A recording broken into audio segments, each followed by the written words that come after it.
அடுத்து நம்ம நிலை 1A அண்ட் பி என்ன பண்ண போகிறாங்கன்னா, நிலை 1 நம்ம தமிழ் எழுத்துக்கள் பற்றியும் இங்கிலீஷில் எப்படி ஃபனிக்ஸ் படிக்கிறாங்களோ அதே மாதிரி தமிழில் எப்படி சொற்களை சத்தத்தோடு சேர்த்து படிக்கிறோம் அப்படின்னு சொல்ல வராங்க.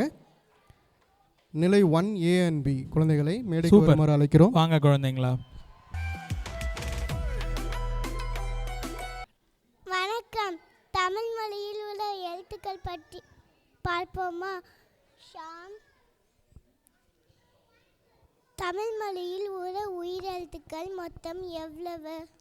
ஆ முதல் லவ் வரை மொத்தம் 12 உயிரெழுத்துக்கள் இருக்கு. மெய் எழுத்துக்கள் எவ்வளவு இருக்கு உனக்கு தெரியுமா? ஓ தெரியுமே. இக்கு முதல் இன்னு வரை மொத்தம் 18. உயர்மெய் எழுத்துக்கள் எப்படி உருவாகும்னு தெரியுமா மைட்டா? தமிழ் மொழியில் உயிரெழுத்துக்களும் மெய் எழுத்துக்களும் ஒன்றாக சேரும்போது உயிர்மெய் எழுத்துக்கள் உருவாகும். எடுத்துக்காட்டு இக்கோட சேரும்போது கவலம். உயிரெழுத்துக்கள் 12, மெய்யெழுத்துக்கள் 18. உயிர்மெய் எழுத்துக்கள் 716 1 மொத்தம் 747 எழுத்துக்கள். தமிழில் உள்ள மொத்த எழுத்துக்கள் பற்றி பார்த்தோம்.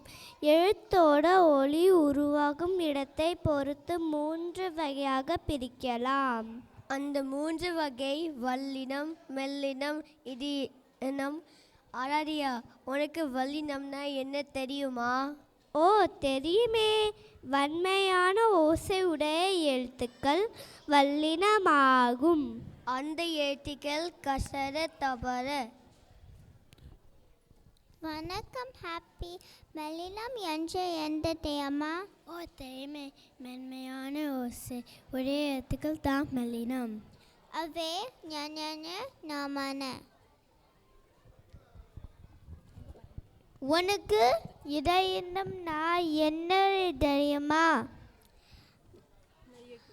மெய்யெழுத்துக்களில் வன்மைக்கும் மென்மைக்கும் இதில் ஒலிக்கும் எழுத்துக்கள் இடையின எழுத்துக்கள். அவை இ, இல், இல், இவ், இல், இல். ஆமாம், சரியா சொன்ன. வல்லினம் பிறக்கும் இடம் மார்பு, மெல்லினம் பிறக்கும் இடம் மூக்கு, இடையினம் பிறக்கும் இடம் கழுத்து. எல்லாரும் சேர்ந்து சொல்லுமா?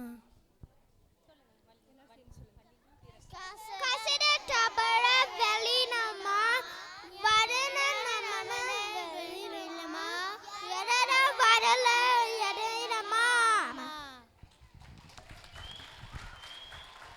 வாவ், அரங்க மதுரை.